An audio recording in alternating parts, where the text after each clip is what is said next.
नमस्कार, city post के इस खास पेशकश में आपका स्वागत है। मैं हूं श्रीकांत प्रत्युष।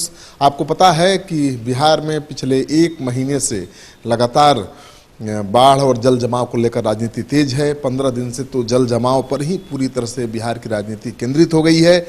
जल जमाव के दौरान राहत सामग्रियों का वितरण करके पप्पू यादव ने बहुत नाम कमा लिया। अब पप्पू यादव जल जमाव के बाद शहर की सफाई के अभियान में जुट गए हैं, लेकिन सफाई अभियान शुरू करने से पहले जिस तरह से उन्होंने ये धमकी दे दी कि सारा कचरा शहर का उठाकर मंत्रियों और अधिकारियों के बंगले पर फेंकवा देंगे, उसको लेकर प्रशासन सचेत था। और जैसे ही कल पप्पू यादव ने सफाई अभियान की शुरुआत की, ट्रैक्टर की टाली पर कूड़ा कचरा लादकर जा रहे थे फेंकने के लिए, पुलिस ने उनको पकड़ लिया। पुलिस ने धारा 109 के तहत उनके खिलाफ मुकदमा दायर किया, उनको थाने पर बिठा लिया और पुलिस ने कहा कि आप न्यूसेंस कर रहे हैं। लेकिन पप्पू यादव जैसे ही थाने से छूटे फिर अपने काम में जुट गए और आज सुबह सुबह पप्पू यादव जैसे भी ट्रैक्टर लेकर फिर शहर की सफाई में जुट गए हैं।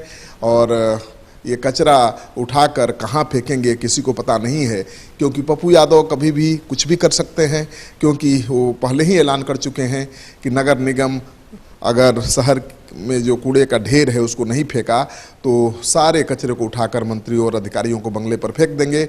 उनकी इस धमकी को लेकर सरकारी अधिकारियों और मंत्रियों के बंगले में दहशत का माहौल कायम था। उनके घरों की सुरक्षा बहुत बढ़ा दी गई थी। सबसे बड़ी बात यह है कि पप्पू यादव शासन प्रशासन के रोकने के बावजूद मान नहीं रहे हैं। उनका कहना है कि नगर निगम और जिला प्रशासन द्वारा शहर में कचरा का जो ढेर है उसको हटाया नहीं जा रहा है। बदबू से लोगों का जीना मुहाल हो गया है, संक्रामक बीमारियों का प्रकोप बढ़ गया है।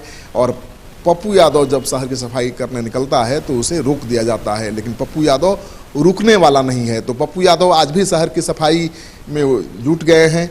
जेसीबी से कचरा उठाकर ट्रैक्टर के जरिए वो फेंकवा रहे हैं और अपने कार्यकर्ताओं के साथ शहर के सड़कों पर झाड़ू लगाते नजर आ रहे हैं। ये सवाल बहुत वाजिब है कि क्या पप्पू यादव अपने बलबूते पर राजधानी पटना को साफ कर पाएंगे? बिल्कुल नहीं। ये महज एक प्रतीकात्मक कार्रवाई है, लेकिन इस कार्रवाई की आप निंदा भी नहीं कर सकते, क्योंकि शहर की साफ सफाई में सरकार नाकाम साबित हुई है। तो जब पप्पू यादव एक प्रतीकात्मक कार्रवाई कर रहे हैं, शहर की सफाई अपने स्तर पर शुरू कर चुके हैं, तो मुझे लगता है कि उन्हें रोकने की बजाय उन्हें अपना काम करने देना चाहिए और सरकार को अपना काम करना चाहिए, क्योंकि सरकारी कामकाज में आम जनता की भागीदारी बहुत ज़रूरी है। लेकिन सरकार चाहती ही नहीं है कि जो सरकारी परियोजना है, कामकाज है, उसमें आम जनता की भागीदारी हो। पहले ये भागीदारी होती थी और इससे जो कार्य होते थे, निर्माण कार्य, उसकी गुणवत्ता की गारंटी होती थी। लेकिन आम लोगों को एक सोची समझी साजिश के तहत सरकारी कामकाज से दूर कर दिया गया है, उनका योगदान नहीं लिया जा रहा है। और इसके लिए आप केवल नीतीश सरकार को जिम्मेवार नहीं ठहरा सकते। ये परंपरा आज़ादी के बाद से ही जारी है, यानी लोगों की भागीदारी नहीं चाहिए। लोगों को काम करने की छूट सरकार नहीं देना चाहती है, क्योंकि इससे सरकार निकम्मी साबित होगी। तो सरकार चाहती है कि सरकारी काम वही करे, आम लोग या जन भागीदारी उसमें न हो। लेकिन अब जब जन भागीदारी की शुरुआत पप्पू यादव ने कर दी है, तो मुझे लगता है कि शहर के लोगों को भी घर से बाहर निकलना चाहिए। सप्ताह में एक ही दिन सही शहर की सफाई करनी चाहिए। युगांडा एक छोटा सा देश है, गरीब देश है, लेकिन वहाँ सप्ताह में एक दिन हर आम आदमी, हर खास आदमी को सब काम छोड़कर शहर की घर की सफाई करना जरूरी है। कानून है। अगर आप इस कानून का उल्लंघन करेंगे तो आपको जुर्माना देना पड़ेगा। लेकिन हमारे देश में तो स्वच्छता को लेकर बड़े बड़े दावे किए जा रहे हैं, लेकिन ऐसा कोई कानून नहीं है जिससे ये जरूरी हो जाए हर आदमी के लिए कि सप्ताह में एक दिन वो अपने घर और घर के बाहर के सड़क की सफाई में जुटे।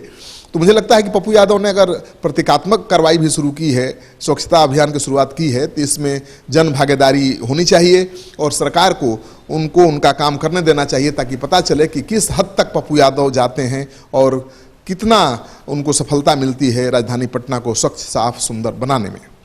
आपको पप्पू यादव की ये तस्वीर अच्छी लगे तो दोस्तों के साथ इस वीडियो को खूब शेयर करिए। अगर आपने अब तक हमारा चैनल सब्सक्राइब नहीं किया है तो कर लीजिए। आपका सहयोग समर्थन लगातार मिल रहा है, उसके लिए बहुत बहुत आभार, धन्यवाद।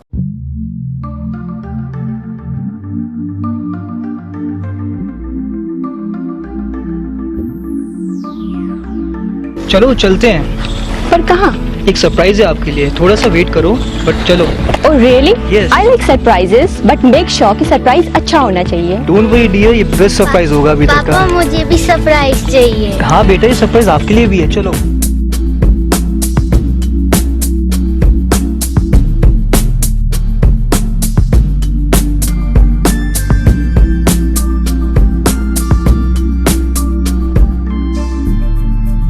बताओ कैसा लगा? It's so beautiful, amazing. By the way, किसका घर है? ये हमारा पैनोरमा, हमारे सपनों का घर है। वाह, हमारे सपनों का घर है। पर क्या हम इसे अफोर्ड कर पाएंगे? Hello sir, hello ma'am. Panorama township की यही खासियत है कि ये बिल्कुल ही अफोर्डेबल है। इसके साथ साथ यहाँ मेट्रो सिटी की तरह सारी अमेनिटीज भी हैं, जैसे कि parking space, temple, club house and many more. सबका सपना घर हो अपना। पैनोरमा।